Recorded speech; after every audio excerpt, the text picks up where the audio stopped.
اللهم صل وسلم. الحمد لله وكفى والسلام على عباده الذين اصطفى. أما بعد فأعوذ بالله من الشيطان الرجيم. بسم الله الرحمن الرحيم. وما أرسلناك إلا رحمة للعالمين. وقال النبي صلى الله عليه وسلم في ليلة النصف من شعبان: فقوموا ليلها وصوموا يومها، إلى آخر الحديث، أو كما قال رسول الله صلى الله عليه وسلم. बुजुर्गान मोहतरम, আল্লাহ রাব্বুল আলামিন বড় মেহেরবানি করে এই উম্মতের জন্য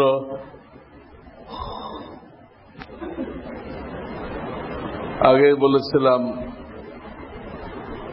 দৈনিক কিছু ইবাদত দিয়েছেন, সাপ্তাহিক কিছু ইবাদত দিয়েছেন, জুমার সময় করতে হয়। মাসিক কিছু ইবাদত দিয়েছেন, আইয়ামে বীজ।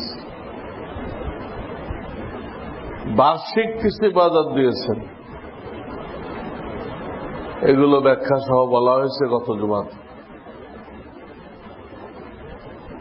বার্ষিকের মধ্যে আরাফার রোজা বলা হয়েছিল, 2 বছরের গুনাহ মাফ।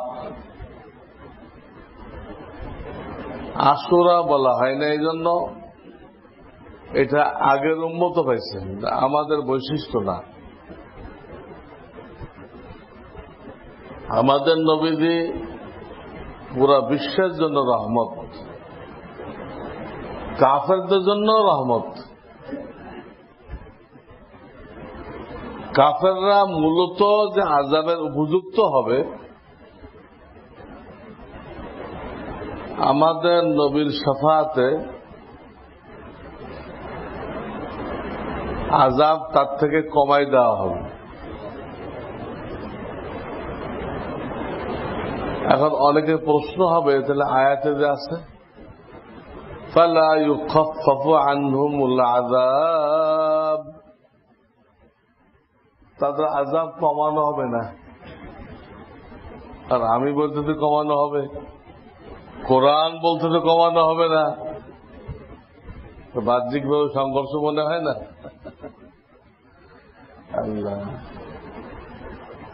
অনেক আয়াতে সংঘর্ষ মনে হয়, কিন্তু যারা জানে তাদের কাছে কোনো সংঘর্ষ না। নবীজির শাফাআতে কমাই দেওয়া হবে, কমায় দিয়ে যেটা ফিক্সড করা হবে ওইটা সম্পর্কে বলা হচ্ছে যে আর কিছু করা হবে না, ওর আগেই কমানো হয়ে গেছে। আমার কথা আমরা বুঝতে পারছি। কোরআন হাদিসে অনেক জায়গায় বাহ্যিকভাবে মনে হয় সংঘর্ষ। প্রত্যেকটা মসলার মধ্যে অন্তত 2-3টা হাদিস আছে, 2-3 রকম সংঘর্ষ। আপনি আমল করবেন কিভাবে? হাদিসে বলে হাদিস মানলে আর মাজাব টাজাব লাগতো না, উম্মত একরকম আমল করত। বেকুব এক এক ব্যাপারে 3-4 রকম হাদিস। হাদিস মানলে তো কয়েক রকম হয়ে যায়, তো কেমনে ইখতিলাফ থাকতো না, সব একরকম আমল করতো। জানে হাদিসে কি আছে, এটা এই জন্য ইসলামটা একদিনে কমপ্লিট হয়নি। একদিনে কি হয় নাই? তাহলে উম্মতের জন্য কঠিন হইত। ধাপে ধাপে ধাপে ধাপে ধাপে আসলটা আসছে। এর আগে সহজ করে শুরু করা হয়েছে। হ্যাঁ, এই মদ হারাম করবে কত স্টেপ কায়েম করছে। পয়লা বলছে দেখো খাও তোমরা, কিন্তু লাভের থেকে ক্ষতি বেশি, এই কয়ে ছেড়ে দিচ্ছে। জ্ঞানী লোকের জন্য ইশারা যথেষ্ট। দ্বিতীয় ধাপে দেয় করতেছে আচ্ছা খাও, কিন্তু এই নেশা অবস্থায় তোমরা নামাজ আসো না। একজন নামাজ বাড়াই ফেলায়, কমায় ফেলায়, ফজর নামাজ কেউ 4 রাকাত পড়াই দিচ্ছে, এইসব ঘটনা ঘটছে। তা আয়াত নাযিল হলো তোমরা মদ খাইতেছ, আচ্ছা ঠিক আছে, তো এই নেশা অবস্থায় নামাজ আসো না, এখন আরাম বলতেছ। আসলে কিন্তু আরাম, তাহলে একদিনে বলতেছে না, এরা শত শত বছরের অভ্যস্ত। হঠাৎ বললে ফেল হয়ে যাবে, ইসলাম গ্রহণ করতে সাহস করবে না। আরো অনেক অগ্রসর হয়ে এরপর যে আল্লাহ কইলেন ইন্নামাল খামরু, এই খমর মানে মদ, ইন্নামাল খামরু ওয়াল মাইসির, মাইসির মানে জুয়া, শেয়ার বাজার, ইন্নামাল খামরু ওয়াল মাইসির ওয়াল আনসাব ওয়াল আজলাম রিজসুন নাপা মিন আমালিশ শাইতান, শয়তানের কর্মকাণ্ড, ফাজতানিবুহু, পরহেজ করো, এগুলো থেকে দূরে থাকো। এই হারাম হয়েছে। এইখানে আসতে অনেক সময় লাগছে। প্রত্যেকটা ব্যাপারে এরকম, একদিনে কমপ্লিট হয়নি। প্রত্যেকটা ব্যাপারে কয়েকটা হাদিস। আল্লাহ হাদিস বলে আমরা বুখারী মানি, মুখে দাবি করে, পুরা মিথ্যা, এটা মিথ্যুক, এরা হাদিস মানে না, এরা হাদিস অস্বীকার করে। হাদিস মানো, বুখারী শরীফে আছে প্রত্যেকটা ব্যাপারে যে কয়েকটা হাদিস আছে, এখানে আমাদেরকে বলা হয়েছে সর্বশেষটা নাও। সর্বশেষ কি বলা হয়েছে তোমাদেরকে ওই ব্যাপারে, ওইটা নাও। প্রথম বলা হয়েছিল সব কর্মকাণ্ড হয়েছে, বীর্যপাত হয় নাই, গোসল লাগবে না। পরে বলা হয়েছে শুধু 2 জনের খতনার জায়গা মিলিত হইল, শুরু কেবল এইখানে গোসল ফরজ, আগেরটা নেবেন। বুখারী শরীফে আছে যে প্রত্যেক ব্যাপারে কয়েকটা হাদিস থাকলে শেষেরটা নেবা। এই লোকগুলো বুখারী মানি বুখারী মানি এই করে আপনাদেরকে ধোঁকা দিবে, আসলে কিচ্ছু মানে না। এরা প্রত্যেকটা ব্যাপারে প্রথম যেটা ওটা মানে, যেটা রহিত হয়ে গেছে। এই হাত তোলা ছিল, রহিত হয়ে গেছে, ওরা ওইটা নিয়ে পাড়াপাড়ি করে। ফাতিহা পড়া ইমামের পিছনে ছিল, রহিত হয়ে গেছে, ওরা এখনো ওইটা লয়ে বসে আছে, ওইটা লয়ে বসে আছে।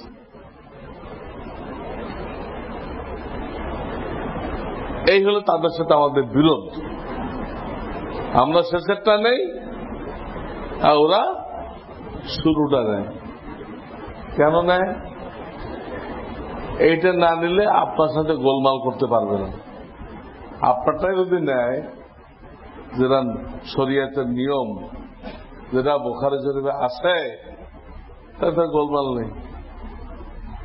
আর গোলমাল না করতে পারলে ইহুদিদের টাকাও আসবে না। ইহুদিরা যে আপনাকে টাকা দিবে কিসের উপর? আপনি কয়টা মসজিদে গোলমাল লাগাইছেন, এই রেকর্ড দিতে হবে। তারপরে সেই কয় বস্তা টাকা আসবে। এই হলো ঘটনা। এই গ্রুপটা দাঁড় করাইছে ইংরেজরা, এখনো তারা ইংরেজদের পক্ষে কাজ করতেছে। এই জন্য কেউ না বুঝে এই দলের মধ্যে পড়ে থাকলে তার উচিত তওবা করে ফিরে আসে। সারা দুনিয়ার মুসলমান মাযহাব মানে, মাযহাব না মানে কোনো উপায় এই জন্য নেই। প্রত্যেকটা ব্যাপারে একাধিক হাদিস, আপনি কোনটা নেবেন, কোনটা আগে কোনটা শেষে তাও তো আপনি বুঝবেন না। এই সমাধানটা ইমামরা দিয়ে গেছে। চার মাযহাবের যারা ইমাম তারা এই সমাধানটাই দিয়ে গেছে। শেষ কোনটা প্রত্যেকে তার তাহকিক অনুযায়ী। আমাদের আবু হানিফা রাহমাতুল্লাহ 17 জন সাহাবী পাইছে, আর বাকি 3 ইমাম কিন্তু কোন সাহাবী পায় নাই। আমাদের ইমাম সাহেব তাবেঈ, যারা সাহাবীকে দেখছে তাকে বলে তাবেঈ। বাকি 3 জন তাবেঈ না, তাদেরকে বলে তাবেঈন। তারা তাবেঈকে দেখছে, সাহাবীকে দেখে নাই। এই জন্য আমাদের ইমাম সাহেবের জন্য সহজ হয়েছে। এতগুলো সাহাবায়ে কেরামকে পাওয়ার কারণে আগে পরে কোনটা কি তো ফয়সালা করতে কি হয়েছে। কত বড় ইহসান উম্মতের উপরে কিয়ামত পর্যন্ত। আবু হানিফা আমাদের চলার পথ একদম পরিষ্কার করে দিয়ে গেছে, তার আমরা গুমরা হয়ে যেতাম। ওনার অবদান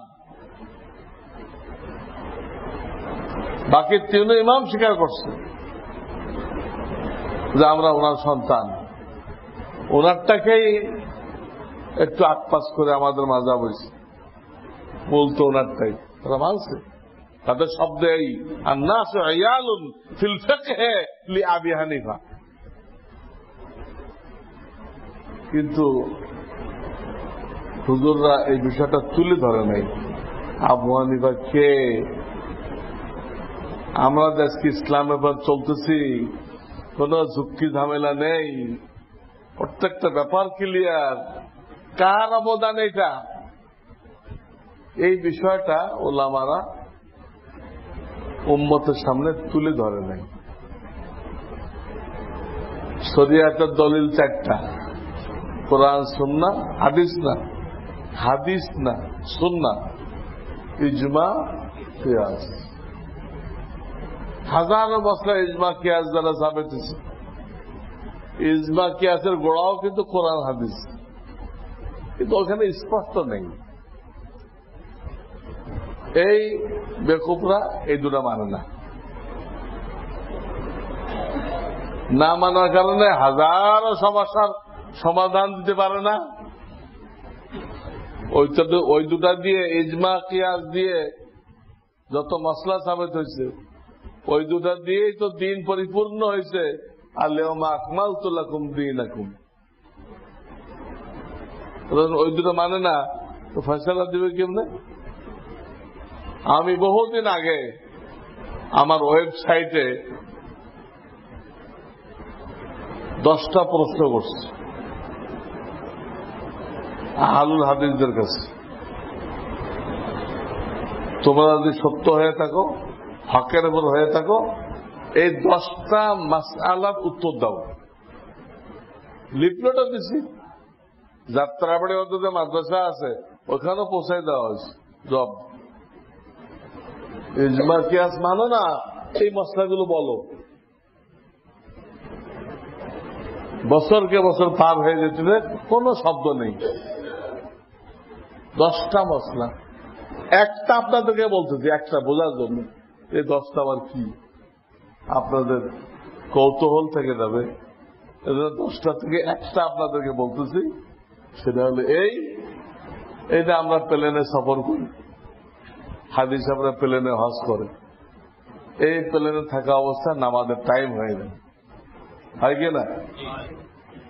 তখন প্লেনের মধ্যে যদি নামাজ পড়ে না হয়, এই নামাজটা হবে না হবে না? উত্তর দাও। কোরআন আয়াত দ্বারা উত্তর দাও, হাদিস দ্বারা উত্তর দাও। তোমরা তো এর বাইরে মানো না।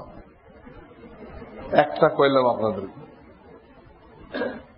আপনারা কোনো আহলে হাদিস পাইলে কইতে পারেন না। আহলে হাদিস যদি পান আপনারা তো বলতে ভাই আপনি তো ইজমা কিয়াস মানেন না, এটা কি হবে? একটা তো বলবেন, হয় জায়েজ করবেন, না হয় না জায়েজ করবেন, যাই বলেন, কিন্তু সেটা দলিল দিতে হবে কোরআন হাদিস থেকে। কোরআন হাদিসে এই আলোচনা নেই। কোরআন পানির জাহাজের কথা আছে, পানির জাহাজ, হাওয়াই জাহাজ তো নেই। এখন তারা কি করব? লাখো মশলা তারা আটকে দেবে, কিচ্ছু করতে পারবে না। ইমাম রুকু থেকে এখন ওই বেটা কি করবে? আল্লাহ কি করবে? রুকুতে যাবে, ও তো ফাতিহা পড়ে নাই, ও তো কি করে নাই, ফাতিহা পড়ে নাই, তা ও তো নামাজ হবে না। রুকু পাইলে তো রাকাত হয়, তো ফাতিহা তো পড়ে নাই, কয় তাহলে ও রুকুর মধ্যে পড়ে নেবে, রুকু অবস্থায় পড়ে নেবে, হবে না। নবীজি রুকু সেজদা অবস্থায় কোরআন পড়তে মানা করছেন। এটা হলো অপদস্থের হালাত, আল্লাহর সামনে নিজেকে ছোট করে দেখানো হয়। অপদস্থের হালাতে আল্লাহর কালাম তেলাওয়াত করা নিষেধ। এই হালাতে কালাম তেলাওয়াত করা কি? রুকু সিজদাতে কোরআন তেলাওয়াত নিষেধ, রুকুতে পড়তে পারবে না। তাহলে কি করবে এখন? রুকুতে যাইতে পারলো না, রুকুতে ফাতিহা পড়বে, তাও জায়েজ নেই। তাহলে দাঁড়াই থাকুক, ওই ইমাম উঠুক, তখন শরীক হবে। এটা হবে না, কারণ নবী আলাইহিস সালাম বলছেন যে তোমরা ইমামকে যে অবস্থায় পাও ওই অবস্থায় শরীক হয়ে যাও। তুমি তো হাদিস মানো, হাদিস তো এই, যে অবস্থায় পাও ওই অবস্থায় শরীক হয়ে যাও। তুমি দাঁড়িয়ে রয়েছো কেন? কিসের আল্লাহ হাদিস? তুমি হাদিস মানো না, যা কয় খাটা না। তাহলে এক কাজ করুক, ওই অবস্থায় শরীক হয়ে যায়, কিন্তু যেহেতু সে ফাতিহা পড়তে পারে নাই, এই জন্য এটা রাকাত ধরার দরকার নেই। শরীক হয়ে যাক, যেহেতু ওই অবস্থায় শরীক হইতে হবে, হাদিস শরীক হয়ে যাক, এটা রাকাত ধরার দরকার নেই, এই কইতে পারে। কিন্তু এটা চলবে না। কেন? প্রিয় নবীজি বলছেন তোমাদের মধ্যে যারা রুকু পাইলা তারা রাকাত পেয়ে গেছে, যারা রুকু পেয়ে গেছে তারা রাকাত পেয়ে গেছে। রুকু পাইবেন আবার কবি ধরবো না, দেখি মামা বাড়ির আবদার নাকি? হাদিস বলেন, কোন আহলে হাদিস পাইলে বলেন বাবা এটা হল করো, খুব তো হাদিস জানো, তুমি এখন কি করবা? তুমি এমন সময় মসজিদে আসছো, ইমাম রুকুতে চলে গেছে, তুমি কোনটা করবা পাও? তোমার কিছুই করার নেই, এখানে যা বলবা ওটা হাদিসের বিরুদ্ধে হবে। কিন্তু আমাদের আবু হানিফা সাহেব, তারা ইমামের পিছনে তাদেরকে ফাতিহা পড়তে বলে নাই, তাদের জন্য ভিন্ন হাদিস পেশ করছেন। যাদের ইমাম আছে, ইমামের কেরাত তার কেরাত বলেন, আমাদের কোনো সমস্যা নেই, আমরা শরীক হয়ে যাব, ওটা রাকাত হয়ে যাবে, ফাতিহা লাগবে না। ইমাম মানার কারণে আমাদের কোনো জটিলতা নেই, আর এদের ইমাম মানে নেই, কোন দিক যাওয়ার রাস্তা নেই, সব রাস্তা বন্ধ।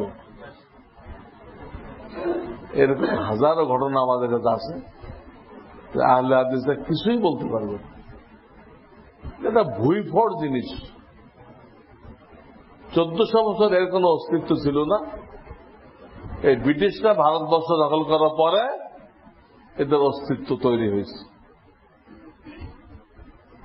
এবং এর একটা দল যে বের হবে, এটাও নবীজি বলে গেছেন হাদিস, মৃত্যুক বের হবে, ধোঁকাবাজ। এমন এমন হাদিস বলবে তোমরাও শোনো নাই, তোমাদের বাপদাদাও শোনো নাই। কাজা নামাজ পড়া লাগবে না, শুনছেন কেউ? কাজা নামাজ পড়া লাগবে না। হাদিসের মধ্যে একটা চ্যাপ্টার কাজা নামাজ পড়ার তরিকা, তো পড়াই লাগবে না তো তরিকা কি করবে? আমরা মাযহাব মানছি, আমরা নাকি বেঈমান হয়ে গেছি। কে শুনছে? আমাদের নবীজি নাকি কবরে মরা লাশ পড়ে আছে। সব কিতাবে তো হায়াতুন নবী, আল্লাহ ওনাকে হায়াত দান করছেন, ওনার সামনে আমাদের আমলনামা পেশ করা হইতেছে, এটাকে মরা পড়ে আছে। আমাদের নবীর কবর জিয়ারতের উদ্দেশ্যে যদি কেউ সফর করে, ওরা বলে শিরক। আমরা বলি নবীদের ইশকের চরম পরাকাষ্ঠা। ওরা বলতে এটা নাকি কি? তো কি করতে দিতে হবে? মদিনার মসজিদে নামাজ পড়ার নিয়েতে দিতে হবে, কবর জিয়ারতের নিয়েতে গেলে শিরক। এইগুলো কথা হুজুর বলে গেছেন আমার মৃত্যুর পরে যে আমার কবর জিয়ারত করলো, সে কেমন যেন হায়াতে আমাকে আমার জিয়ারত করলো, এবং তার জন্য আমার শাফাত অজীব হয়ে গেল। তো নবীজি বলছে যে তার কবর জিয়ারত করতে, আর এগুলো যদি শিরক। আমাদের মোহাম্মদপুর একটা মসজিদ আছে, নাম দিতে আল-আমিন মসজিদ। এখানে যাই দেখেন, এক একজন বলতেছে আমি গত মাসে মুসলমান হয়েছি, তার আগের মাসে মুসলমান হয়েছে। তো জিজ্ঞেস করে আগে আপনারা কোন ধর্মে ছিলেন? মুসলমান হইলেন? তো আগে আমরা হানাফি ধর্মে ছিলেন। হানাফি কোন ধর্মের না? হ্যাঁ, আমরা তো সবাই ইসলাম, হানাফি হোক সাফি হোক সব তো আমরা ইসলাম ধর্মে আছে, কেউ কি ইসলামের বাইরে? আর এই কথাগুলো হানাফি থেকে মুসলমান হয়েছে। মিরপুরে এক ইমাম সাহেব বললো আমার এখানে একজন আইছিল, চিল্লে আমিন করত, তা আমি নিজে ঘাড়ায় ধরে ওটা বের করে দিচ্ছি। ফিতনা করতে আসছো, সবাই আস্তে আমিন বলে, তুই চিল্লে আমিন করে সবাই নামাজ নষ্ট করে দিলা। চিল্লায় আমিন করে সবাই নামাজ নষ্ট করলা কেন? ওই ইমাম সাহেব নিজে, আমার ছাত্র, আমার অনেক মোটা, অনেক মোটা, হে একদম বের করে দিচ্ছে, ক্লাস জীবনে এই মসজিদে ঢুকবে না। কোথায় চিল্লাই বলে ওখানে যাও, এখানে মানুষের নামাজ খারাপ করবে না। যাই হোক, হাদিসে বলা হয়েছে শেষটা নিতে হবে, সর্বশেষ যেটা নবীজি করছেন ওটা নিতে হবে। আল্লাহ আমাদেরকে তৌফিক দান করুন। তো বাৎসরিক ইবাদতগুলোর মধ্যে আরাফা আছে, লাইলাতুল বারাত আছে, লাইলাতুল কদর আছে, লাইলাতুল মেরাজ নেই। এই রাত্রে আমরা আল্লাহর দরবারে আশাবাদী, আল্লাহ আমাদেরকে সাধারণ ক্ষমা ঘোষণা করছে। আল্লাহ আমাদেরকে সাধারণ ক্ষমা ঘোষণা করছেন, এটা ধরে রাখতে হবে। এই অবস্থায় যদি আমরা রমজান পাইতে পারি, রমজানকে রিসেপশন করতে পারি, আমি গুনাহমুক্ত, তাহলে বিরাট ফজিলত। গুনাহমুক্ত অবস্থায় রমজানে দাখিল হওয়া, রমজানকে রিসেপশন করা বিশাল ফজিলত,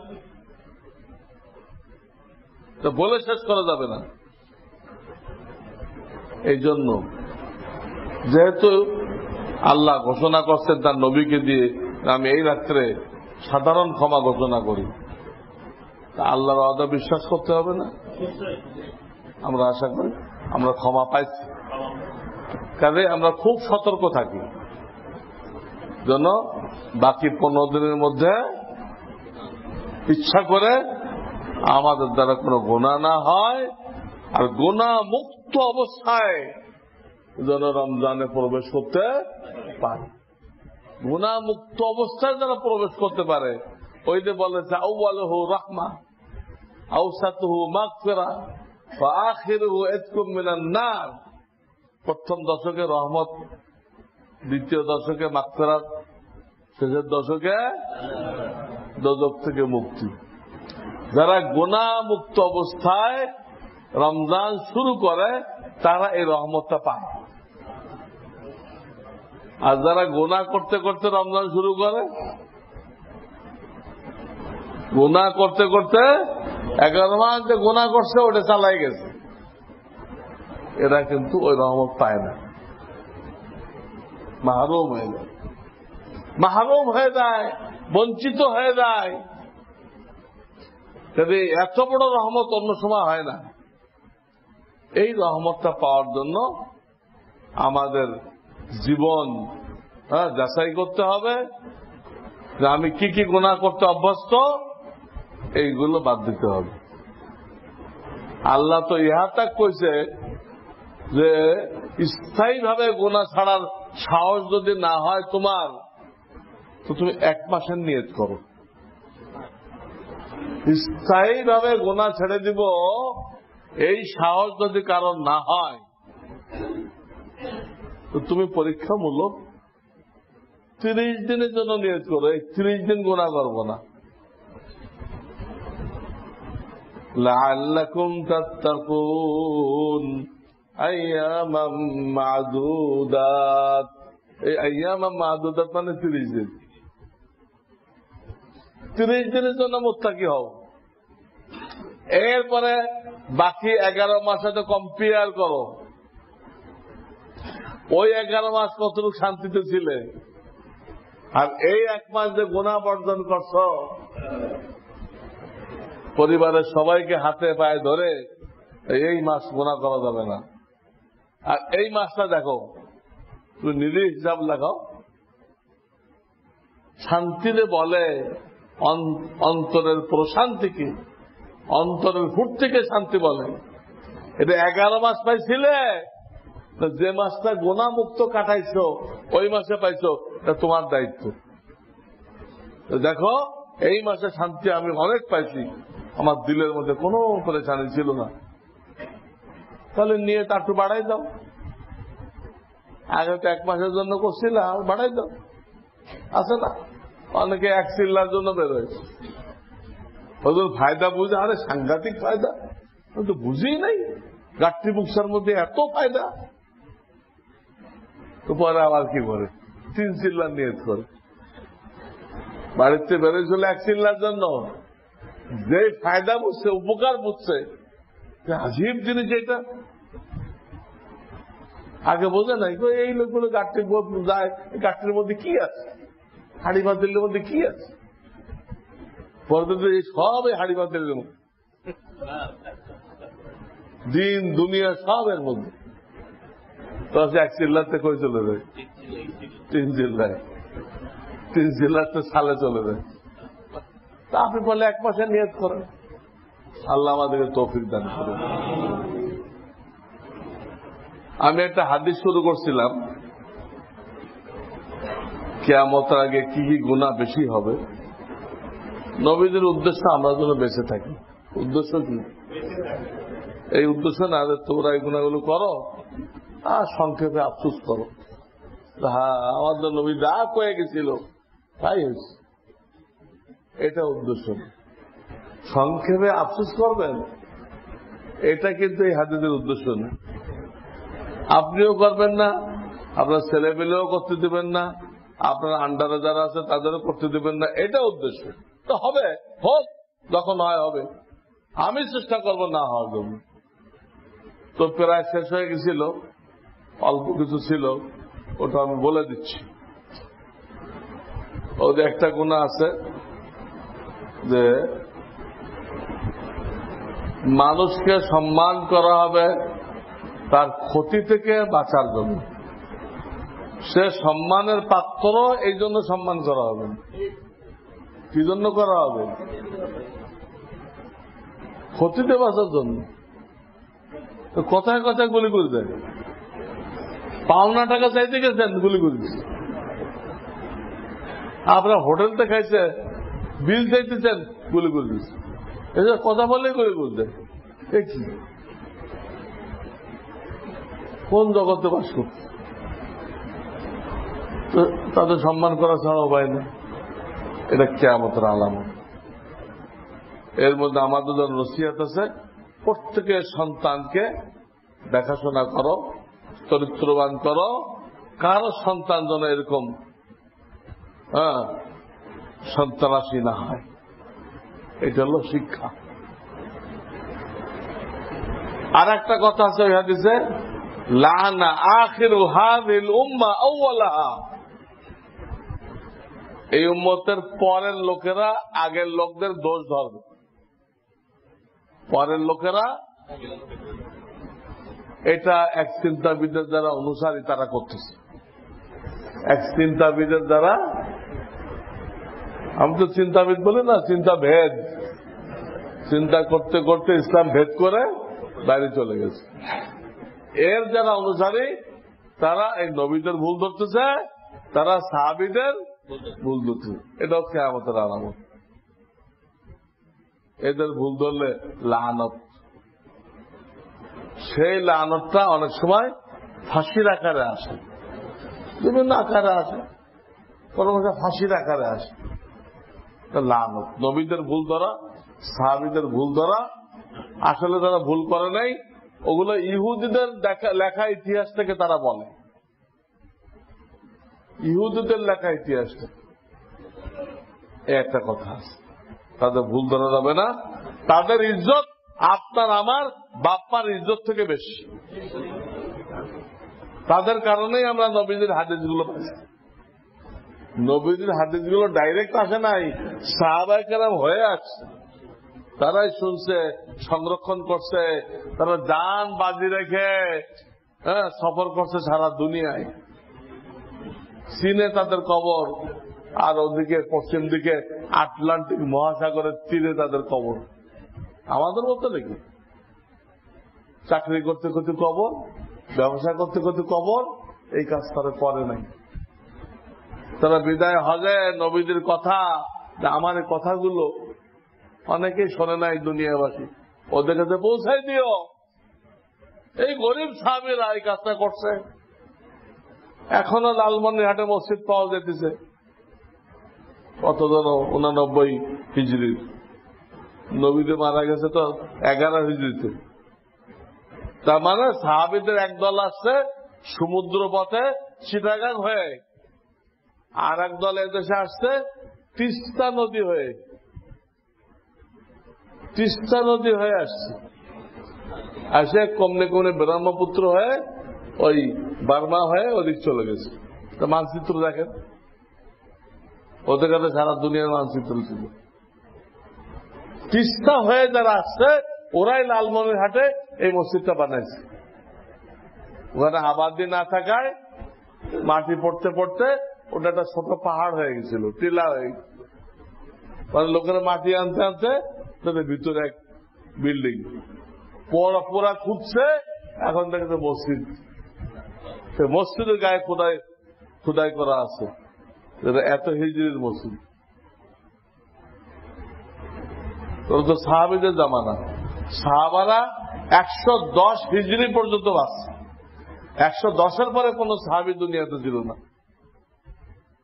তো 89 হলে 110-এর ভিতরে না? এটা কিভাবে কোরবানি করছে? তাদের কোরবানির কারণে আমাদের আগের বাপদাদারা তো হিন্দু, আমরা মুসলমান হলেও কিভাবে? ওনাদের কোরবানির কারণে, ওনাদের কোরবানির কারণে। আজকে আমরা কোরবানি করলে দুনিয়ার হাজার হাজার কাফের কি হবে? তারা হক তালাশ করতেছে, শান্তির রাস্তা তালাশ করতেছে, কেউ তাদেরকে দিতে পারতেছে না। আর আমাদের কাছে আছে রাস্তা, আমরা বলতেছি না। আমাদের জানা আছে শান্তির রাস্তা, আমরা তাদেরকে বলতেছি না। আর তারা তাদেরকে জিনিস করতেছে, তারা জানে না। এই একটা জিনিস, তাদের সমালোচনা করা যাবে না। তাদের কোরবানির কারণে দুনিয়ার সমস্ত প্রান্তে মুসলমান পাবেন। আর একটা কথা বলা হয়েছে এখানে, জহারাতিল কায়নাত ওয়াল মাআজিব। জহারাতিল কায়নাত ওয়াল মাআজিব, কায়নাত মানে গায়িকা, প্রচুর পরিমাণ গায়িকা মেয়ে বের হবে। হইতেছে কিনা? মুসলমানরা তার মেয়েকে গায়িকা বানার জন্য উস্তাদ রাখে নাই বাড়িতে। গায়িকা বানাইতে পারলে যদি রেডিও টেলিভিশনে চান্স পায় তো টাকার পাহাড় করে ফেলবে। মুসলমান আল্লাহর হুকুমের মধ্যে কামিয়াবি দেখতেছে না, টাকার মধ্যে কি দেখতেছে? এটাই ধ্বংসের আলাম। আর এর জন্য মেয়েকে গায়িকা বানাইতেছে হারাম হারাম হারাম। এই নবীজি বলছেন জহরাতুল কায়নাত ওয়াল মাআজিফ, বাদ্যযন্ত্র জাহের হবে, বাদ্যযন্ত্র। আরেক হাদিসে নবীজি বলেন আমি মূর্তি আর বাদ্যযন্ত্র ভাঙ্গার জন্য দুনিয়াতে আসছি। এগুলো মসলা ইসলামী হুকুমতে কেউ কারো বাদ্যযন্ত্র যদি ভেঙে দেয় আর সে মামলা দেয় তো কাজী সাহেব জজ ওই বিচার নেবে না, মামলা খারিজ। বাদ্যযন্ত্র যদি ভেঙে দেয় তো সে কোনো বিচার পাবে না ইসলামী হুকুমতে। বুখারীতে পরিষ্কার কিস্সা আছে, তবলা ভাঙার কিস্সা আছে, বিচার নিয়ে গিয়েছিল খারিজ। তো বাদ্যযন্ত্র জাহের হয়েছে কিনা? আমাদের নবীটা ভাঙতে আসছে আর আজকে আমাদের প্রত্যেকটা ছেলের কান্দে এই বাদ্যযন্ত্র। দেখেন কাফেররা কি করছে, কাফেররা গোপনে গোপনে কদ্দুর কামিয়াব হয়েছে। আমাদের নবীদের ভাঙতে আসছে, আমাদের প্রত্যেকটা ছেলের কান্দে ওরা এটা সওয়ার করে দিচ্ছে, বুঝছে কিনা? আমাদের প্রত্যেকের হাতে এটা উঠাই দিচ্ছে। মোবাইলে আপনাদের রিংটোন দেন তো বাদ্যযন্ত্র, যে রিংটোন আপনারা দেন ওটা বাদ্যযন্ত্র। কি ধরনের রিংটোন দিবেন তা শিখতে হবে। আমার একটা পর্চা আছে মোবাইল ফোন ব্যবহার করার নিয়ম, আপনারা পড়েন। মোবাইল নিয়ে আমরা কত রকম ভুল করতেছি, গুনাহ করতেছি, বুঝেন? রিংটোন দিতে হবে স্বাভাবিক কোন আওয়াজ, যেটা কোনো বাদ্যযন্ত্রের মধ্যে পড়ে না, বাদ্যযন্ত্রের মধ্যে পড়ে না। অনেক আওয়াজ আছে, পানি পড়ার আওয়াজ, কত রকম আওয়াজ আছে না। তারপরে ওই যে রিক্সার বেলের আওয়াজ। তো যাই হোক, যেগুলো বাদ্যযন্ত্রের মধ্যে পড়ে এই আওয়াজ দেওয়া না জায়েজ। ইহুদি খ্রিস্টানরা ও শোলে আমাদের ছেলেদের কান্দে উঠাই দিছে, আমাদের হাতেও উঠাই দিছে এবং সেটা মসজিদেও দাখিল করে দিছে। সবাই রিংটোন বদলাই দেন। এরপরে আছে সুরিবাতুল খুমুর, বিভিন্ন নামে মদ খাওয়া হবে। নবীজি বলতেছে বিভিন্ন নামে লোকেরা কি খাবে, কি পান করবে, করতেছে কিনা? কেউ সরাসরি মদই খাইতে আছে, আর কিছু লোক বিয়ার খায়। তো বিয়ার কি? মদই তো। কিছু লোক টাইগার খায়, টাইগার কি? স্পিড কি? বহু নামে মদ খাওয়ানো হচ্ছে। যেগুলো দেখবে যে তেতো তেতো লাগে এগুলো সব মদ। যেসব পানীয় গুলো তেতো তেতো লাগে এগুলো সব কি? সব খাইলেও বোঝা যায় শরীরের মধ্যে একটা সৃষ্টি হয়, মনে হয় শক্তি বেড়ে গেল, স্পিড বেড়ে গেল। অনেক নামে মদ খাওয়ানো হইতেছে। মদ এমন এক গুনাহ যে এই শবে বরাতের সাধারণ ক্ষমার মধ্যে ওই লোকটা পড়ে না। এইটা ব্যাপক হয়ে যাবে। আর মদ যখন ব্যাপক হবে তো এর সাথে লাগানো জিনা ব্যাপক হবে। মদ আর জিনা একসাথে লাগানো, একসাথে লাগানো, জিনা ব্যাপক হয়ে যাবে। জিনা ব্যাপক হয়ে যাবে। মদ খাইলে মাথা ঠিক থাকে না, আকল নষ্ট হয়ে যায়, তখন সে এই অন্যায় করে, অন্যায় করে। এবং মদ করে সাধারণত বিবি থাকে না, থাকে না মানে সেও তো হারাম ভাবে রাখছে, আসলে এটা বৈধভাবে নেই। সব মদখোররা প্রত্যেক দিন প্রায় বিবিকে 3 তালাক দেয়, মাথা তো ঠিক নেই, তালাক দিতে আছে। কিন্তু মসলাই মদ খায় 3 তালাক দিলে 3 তালাক পড়ে যাবে। কই তো মাথা ঠিক নেই, মাথা নষ্ট করতে কইছে কে তারে? তাহলে কে দায়িত্ব দিতে? আপনি এই কথা বলবেন যে তো মাথা ঠিক নেই, এটা মাফ করার দরকার। হ্যাঁ, ওর মাথা নষ্ট করতে কইছে। ফার্সি পয়লে কিতাবে ঘটনা লিখছে, এক লোক খবর দিচ্ছে যে অমুক খানে একটা লোক, হ্যাঁ, সে মাতাল হয়ে পড়ে আছে, মদ খায় মাতাল হয়ে পড়ে আছে। জ্ঞানী লোক ছিল ওখানে। না, মদ খায় মাতাল হয় নাই, মদ খায় পাগল হয় নাই, ও আগে পাগল ছিল। আগে পাগল না হলে সে মদ খাবে না।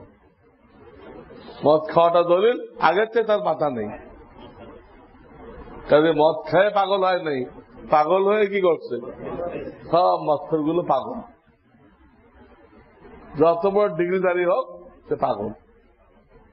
এই আর একটা গুনাহ, মদ খাওয়া জিনা। মোড়ে মোড়ে মেরি স্টপ কেন হয়েছে?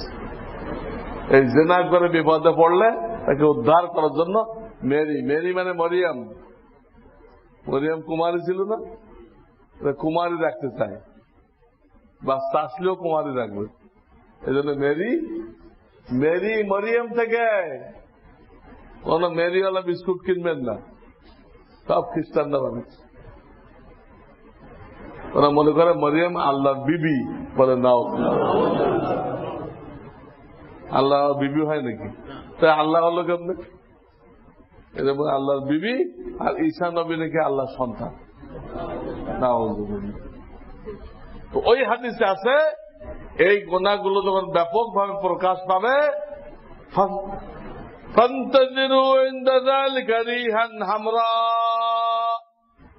আগুন মিশ্রিত বাতাসের অপেক্ষা করো। বাতাস আসবে আগুন মিশানো, লু হাওয়া আসবে, অপেক্ষা করো। রিহান হামরা অকসফান, পাথর বর্ষিত হবে, মানে শিলা, কিন্তু বড় বড় শিলা বৃষ্টি হবে, কিন্তু ওই ছোট ছোট শিলা না, বড় বড় শিলা, তার মাথায় পড়বে শেষ। এটা ব্যাপক আকারে শুরু হয়ে যাবে। এবারও কোন এলাকায় হয়েছে? এটা পাবনা না কোথায় হয়েছে? সব মিসমার করে দিয়ে গেছে।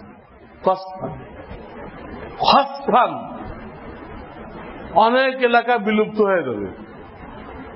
শহর ছিল, লাখ লোক বাস করত, সকালে দেখা গেল এখানে কোন শহরই নেই, কোন লোকজন নেই, পুরা মাটির ভিতর ঢুকে গেছে। পাকিস্তানে একবার হয়েছিল, পর্যটন শহর ছিল, জেনার আড্ডা, এক রাত্রে গায়েব হয়ে গেছে। ওখানে তবলিগ জামাত ছিল, তাদেরকে মার্কাজতে বলা হয়েছিল আজকে রাত্রে ভূমিকম্প হওয়ার আশঙ্কা মনে হইতেছে, তোমরা মসজিদের মধ্যে থাকবা না, দূরে কোনো মাঠে রয়ে থাকো, মাঠে রয়ে। এই তবলিগ জামাত রক্ষা পেয়েছে, সব মাটির নিচে। এটা বলা হয়েছে খসফুন, মানে মাটির নিচে গেড়ে দেওয়া। এটা হবে, বিশেষ করে দেখলো সমুদ্রের তীরে, সমুদ্রের মধ্যে বিলুপ্ত হয়ে যাবে, সমুদ্র ছাড়া হবে এই কয়েকটা। হ্যাঁ, রিহান হামরা, কসফান পাথর বৃষ্টি, হ্যাঁ, খসফান গেড়ে দেওয়া জমিনে, মাসখান চেঞ্জ হয়ে যাবে, চেহারা চেঞ্জ হয়ে যাবে, পুরুষ মহিলা, মহিলা পুরুষ এরকম হইতে পারে, অথবা ছিল মানুষ, চেহারা হয়ে গেছে শুকুরের চেহারা, চেহারা হয়ে গেছে কুকুরের চেহারা, চেহারা বিকৃতি ঘটবে। ওই হাদিসের শেষে এই কথাগুলো আছে, তখন এই আযাবগুলো আসবে, তোমরা অপেক্ষা করো। আল্লাহ তাআলা সব গুনাহ থেকে, বললাম কয়েক জমা ধরে তো আমরা এই গুনাহগুলো বয়ান করছি, আজকে শেষ করে দিলাম। আমার সামনে সফর আছে উমরার, এই জন্য শেষ করলাম। আল্লাহ আমাদের সবাইকে এই গুনাহ থেকে বাঁচার তৌফিক দান করেন এবং গুনাহ মুক্ত অবস্থায় যেন আমরা রমজানে দাখিল হইতে পারি এর তৌফিক দান করেন। ওয়া আখিরু দাওয়ানা আলহামদুলিল্লাহি রাব্বিল আলামিন।